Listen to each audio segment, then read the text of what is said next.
Hey Zach, how you doing? Good, how are you? Not too bad. Seems like just the other day I was, at your signing day down at Camp Hill. So, you know, can't believe we're at this part where we're talking during media day already. Mhm. Listen, Pat coming back. Um, what are the benefits for you in terms of perfecting your craft at that position? Mhm. Well, Pat never really was leaving, so we've always kind of just talked with one another about the potential of what we could have for this year upcoming. I mean, he and I have been friends since the recruiting days, so we're finally getting our chance to kind of have that opportunity to actually play together at the college level. Gotcha. What role are you expecting to take on this year? Obviously, we lost Nick Bowers last year, and he did a great job for our offense. And obviously, Pat's done a tremendous job last year, and then he's going to have a great year this year as well. So I just want to be a guy that the offense can trust and depend on in any situation, and just really be the player that everyone needs. Just going to go out there, do the best I can, and try to execute. Thanks, man. Thank you. Andrew Porterfield, let me unmute you. Hey, Zach, thanks for doing this. You touched on your relationship with Pat. What has been your favorite memory with him so far in college? Favorite memory? Honestly, I don't think I can pinpoint one. It's been a cool journey. Like I said, like going from high school and having that relationship, and then now we're juniors and like the old guys on the team in college. So it's been a wild ride, but I'm excited to see where it goes from here. And if I could follow up, Coach Bowen, what has he brought to your game at the college level? hmm I love Tebow, and I think all the guys in the room would say the same thing. He's a guy who has a offensive line background. Obviously, like he played himself, so that obviously helps in the blocking aspect of the game. But he knows everything about the pass game as well and technique, and that's one of the biggest things. Just helping every little step. The little details matter in everything that we do. Awesome. Thanks, Zach. Yep. Thanks, Andrew. We'll move on to Mr. Wilborn here. Let me unmute you. See, you didn't even try to pronounce the first name there, but I'm gonna let you slide. I didn't really want to get it wrong, so I was just trying to be, professional as It's a possible. recurring theme. It's a recurring theme today. But Zach, what when you talk about coming back or not coming back, what were those conversations like with your family, with your guys on the team to say, hey, we're definitely gonna make this thing happen? Oh, you saying just Yeah, with just the coming season? like playing after everything, getting the Mhm. season canceled, then Mhm. coming back, the whole thing. Yeah. Yep. So, I mean, as a team, we've all kind of stayed optimistic, and we prepared like the season would have never been postponed in the first place, and we've been preparing that way during this whole time. So we made it our job that we wouldn't miss a beat, miss a step, so that we stay prepared for whatever the outcome will be, and thankfully we're finally playing in the fall, and we're going to be ready for it. Can I follow real quick? Mhm. What was that first week like watching college football? Because you guys didn't know you were coming back then. Did you watch Mhm. games? If so, what was that like?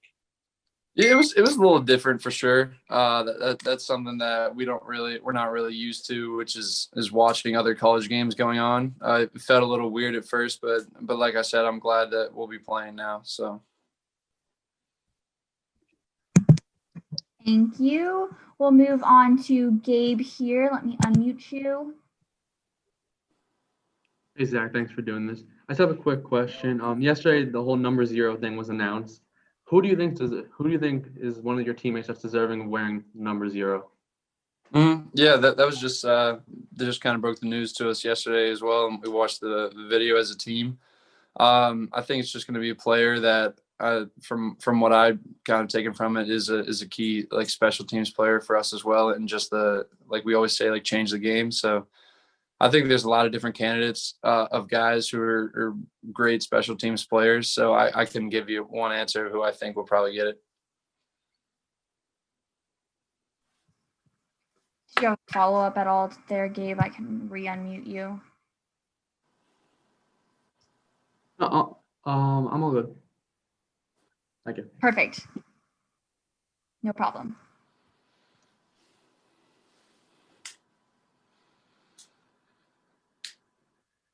Anyone else? Andrew.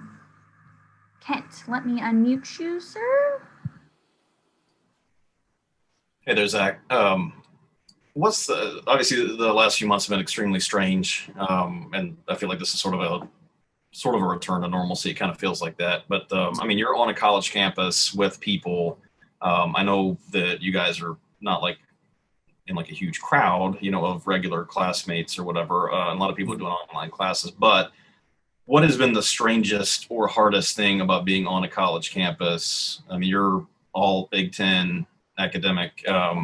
So I mean, like you care about these kind of things. And so I guess like, what's the strangest thing about being on a college campus and sort of also part of a bubble that can't be broken? Mm-hmm.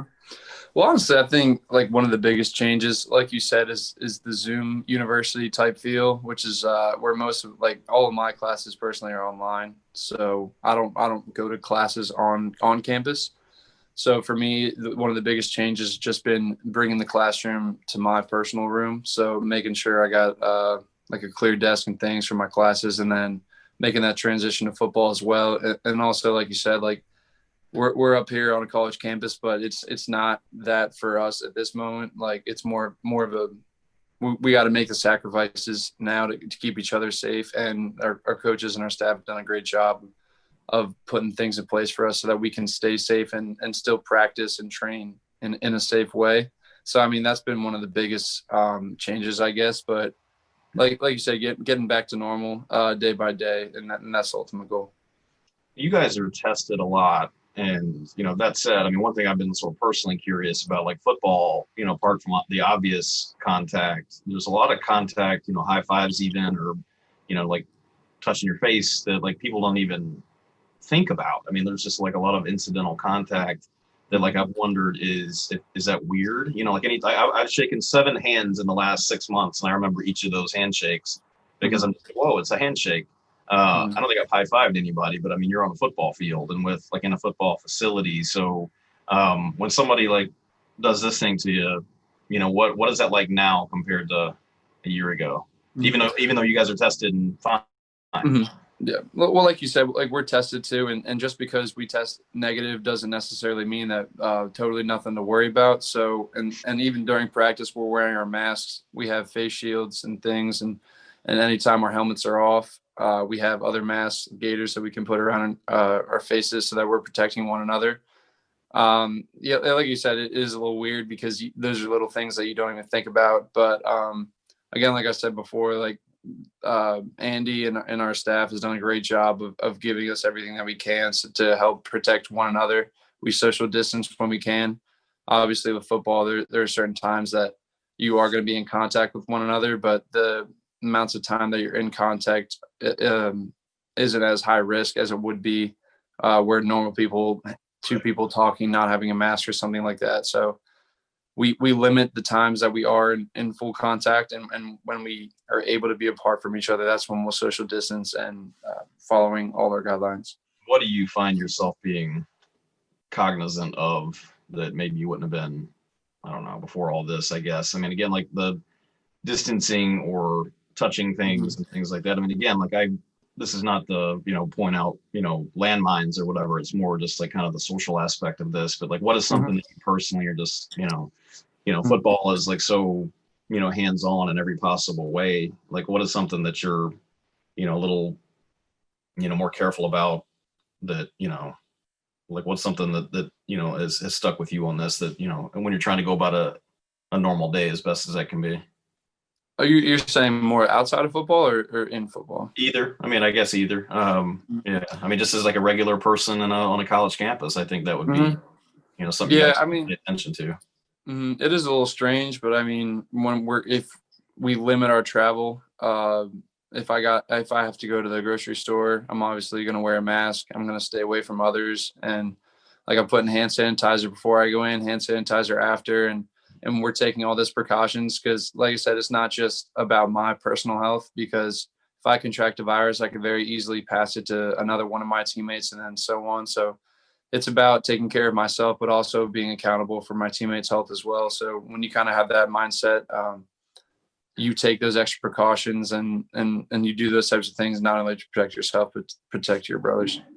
How much separation is there between football players and sort of the wider campus community? I mean, again, like, it's been a long time for me, but I mean, college campuses have tons of people, and like, so I mean, like, how much? I don't expect you're just sort of sitting in, your dorm or apartment, and then I mean, maybe you are, I don't know, but like, what's the actual separation between yourself and every other student on Penn State's campus?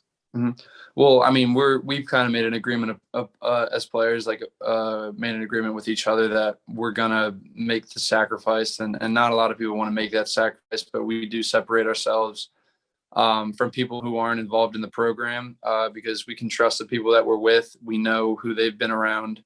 We know that they'd be negative, because if you have one person who goes and associates with someone outside of the program, you're not sure if they're positive, they're negative, who they've been seeing.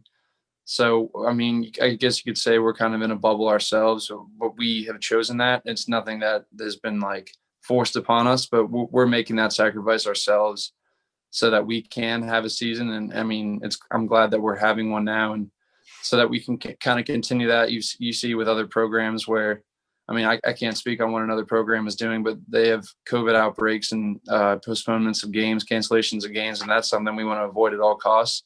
So we're taking it upon ourselves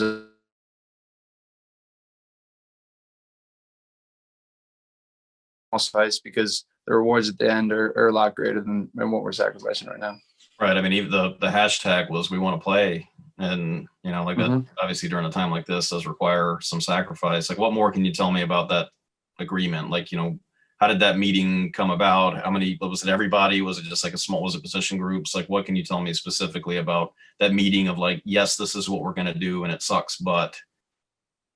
Well, I mean, it is kind of it's an unspoken agreement upon one another, because we're all here. We're all on a mission. We wouldn't be here if we didn't want to play. We didn't want to get better. We didn't want to win championships. And that's obviously in the back of all of our minds.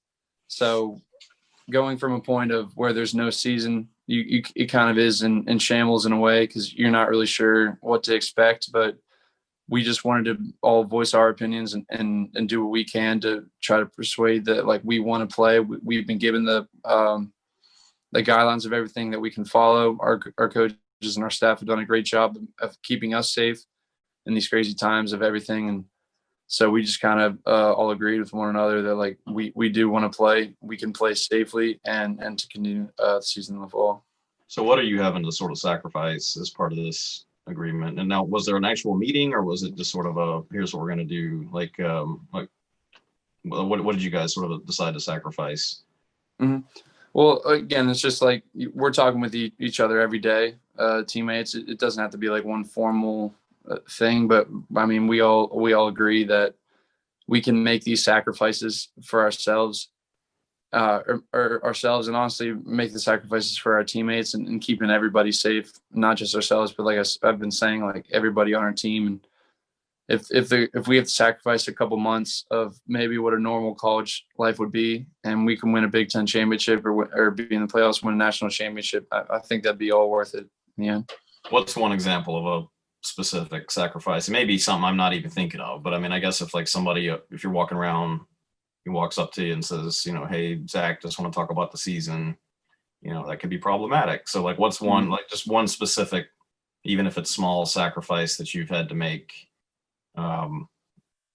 just in the name of the greater good here? Well, I guess maybe just like a social aspect. We try to associate ourselves now with just people within the program that we can trust. And by trust, I just mean we know who they've been around. We know that they're following the guidelines.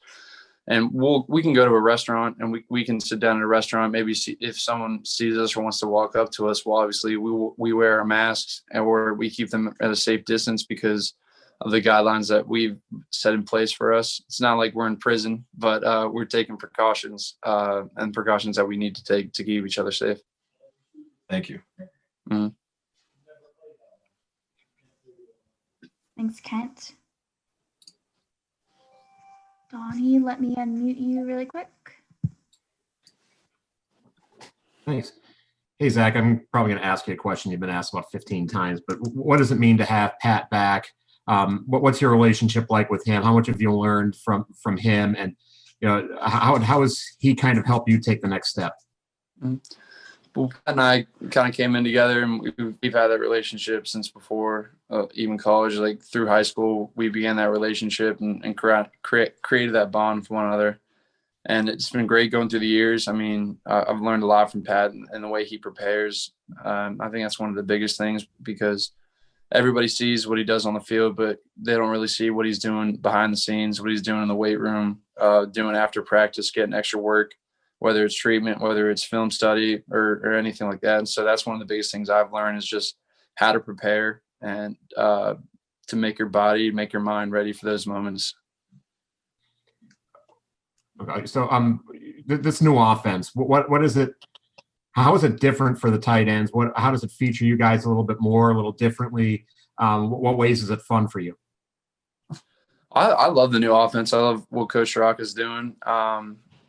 We kind of kept some pieces that we like, and that's the cool part about maybe getting the new OCs is you learn some new things, you keep some things from before, and you kind of integrate those things into your offense. And I think what he's doing is going to be great for the tight ends. I'm excited to see what we're going to do this season. Practice has been good, and offense has been doing well. So I'm excited to see what we're going to do. I think the last time you spoke, you kind of talked about blocking and your role there. And how much of you kind of have to work with the offensive linemen, kind of getting down what they have to do from their end, and what's it like working with such an experienced group? Yeah, I mean, it's great. You need to have great communication, and that's one of the biggest things Coach Rock emphasizes, that we must communicate with each other, and we got to be clear and repetitive and loud and repetitive and keep on repeating those things so that everybody is on the same page. Because if we're doing a blocking scheme, the tight end, if the tight end's blocking, he's got to be on the same page as the offensive line. And even though they're two different position groups, they got to be on the same page in order for the play to be successful. So I mean, it's extremely helpful working with guys in the offensive line who know what they're doing and have been in these positions for a long time. So that's definitely helpful for me personally. And so that helps a lot. I mean, I assume it's the same for every position, but first year as a starter at quarterback to second year, I imagine you're getting a big jump there. What have you seen from Sean that's been a little different, a little better this year? Well, Sean's always been a leader in my eyes, and he's always been a guy who's never afraid to voice his opinion. And you need that in quarterback, a guy who's willing to take charge. And even from when we were younger and being in freshman year, Sean was always vocal, and you need that in quarterback. And I think over the time, he's just more and more gained more game experience, and obviously that's going to help anyone be better. I think he's matured a lot, and I think he learns more and more. He's a guy who's super competitive and someone who's never satisfied with just being okay. He always wants to be great and go above and beyond. So immediately his practice over, he's a guy who's sitting in the cold tubs already watching film. So he's always constantly improving and critiquing himself.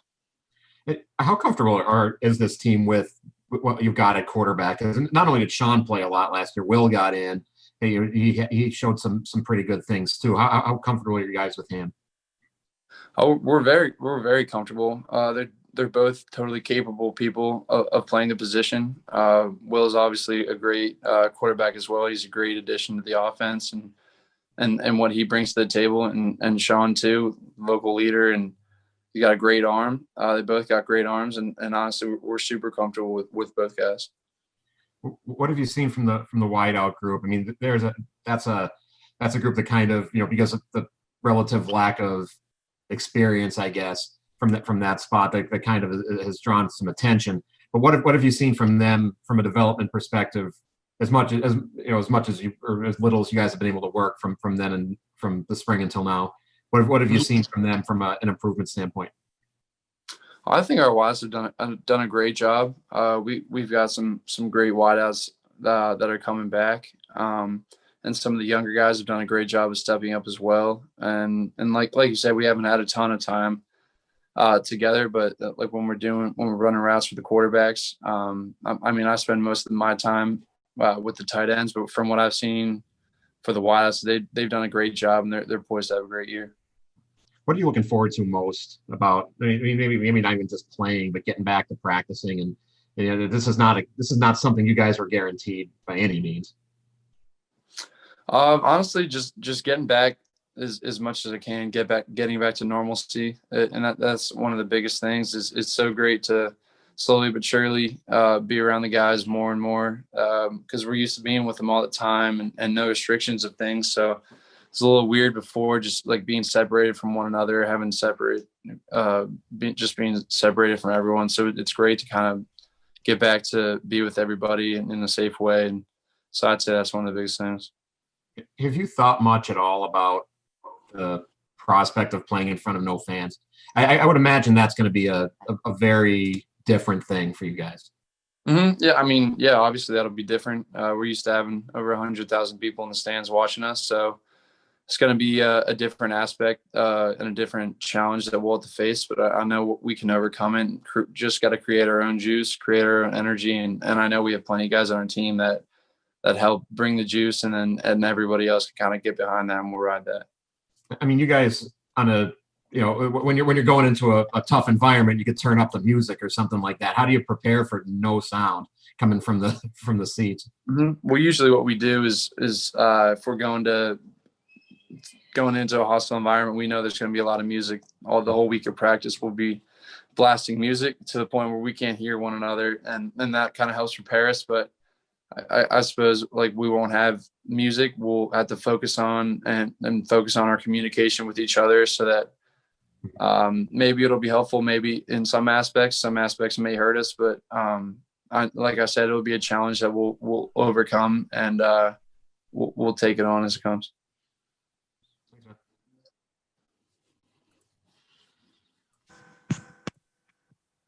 Thanks, Donnie. Sean, I'll unmute you. You wanted to ask anything? All right. Yes. Thanks, Nicole. Zach, just curious about your thoughts on Kirk Shiraka and the roles that the tight ends will have. Obviously, Pat's, Pat is Pat, but what do you think about how those different niches that you guys can carve out can help each of you in that tight end room? Mm-hmm.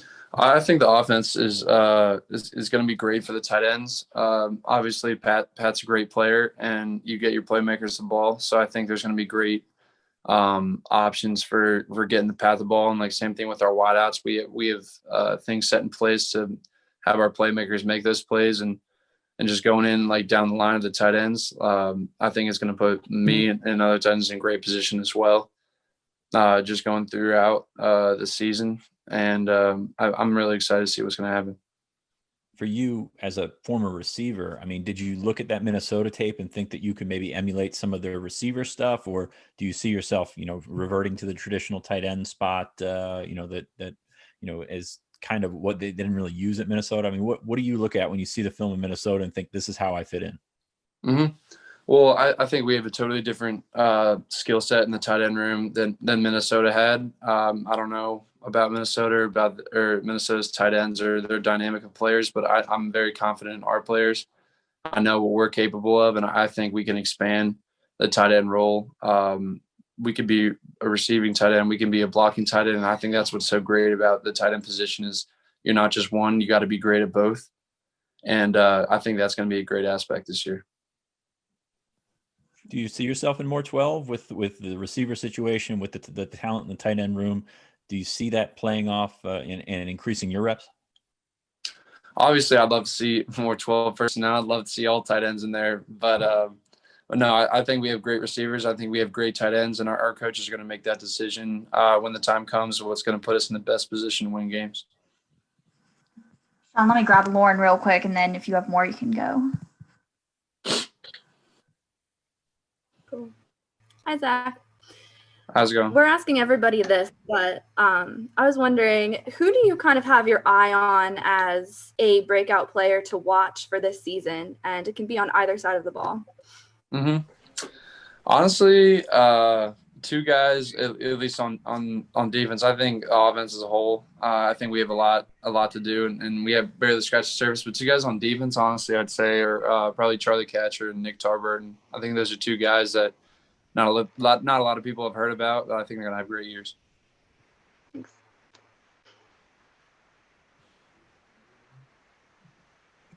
Sean, I didn't know if you had anything else you wanted to add. Yeah. If you do, go ahead. I mean, okay. Yeah, I was going to ask about Theo and Tyler. What have you seen from those guys since they've arrived, and I guess how do they add to the room? I think they're two guys who are crazy athletic. Two guys that I think fit our room really well. Like Theo and Tyler, both they're great athletes. They're both we all have a lot to learn. Like going in, even Pat and I we'll talk about it, and Tebow will talk to us all the time that as soon as you think you know something, you don't, and you got to learn more. So we're slowly learning more and more every single day. And I look back and see for when I was in that position and where I'm at now, and Pat and I try to help them out as best we can with every little thing they can ask us. So we're there for them to support them in questions about anything. And so we're just helping each other develop. I mean, what is I guess not really the ceiling for this tight end room, but I mean, where do you guys see yourself? I mean, do you have that chip on your shoulder? Best tight end room in the Big Ten, best in the country. Where do you guys see yourself? I mean, I don't know how much you look around the country, but I'm sure you're in the same class as Kyle Pitts at Archbishop Wood. How do you see yourself among these tight end groups around the country? I mean, obviously, you see those other guys around the country who have great games, great years, and are doing well. I can only speak for what our room is doing, what our room is producing. I think we have one of, if not the best tight end room in the country as a whole. And depth-wise, I think we have the best tight end in the Big Ten and arguably the best tight end in the country on our team right now. And so, I mean, we have that chip on our shoulder. But like I said, there's always room for improvement. We're constantly learning more and more every day. And so even if you think you're the best or you want to be the best, you strive to be the best, you still got to outwork everybody else. Finally, what have you seen from Sean this offseason, and what has the extra time done for him getting ready for this offense? Can you repeat that? Clifford, what have you seen from him this offseason, and what is the extra time with the delayed and everything? What does that do for you guys? Obviously, it's a little weird because not having spring ball and those types of things to build that chemistry with the quarterback. But from the time we've had, I think he's done an amazing job of adjusting, especially with the new offense, not having a spring ball. I think he's done an amazing job adapting, taking Coach Rocca's coaching and implementing his own kind of play style. I think he's done a tremendous job just building that chemistry with the new wideouts, like some of the younger guys we've gotten, and just getting that work in with each other.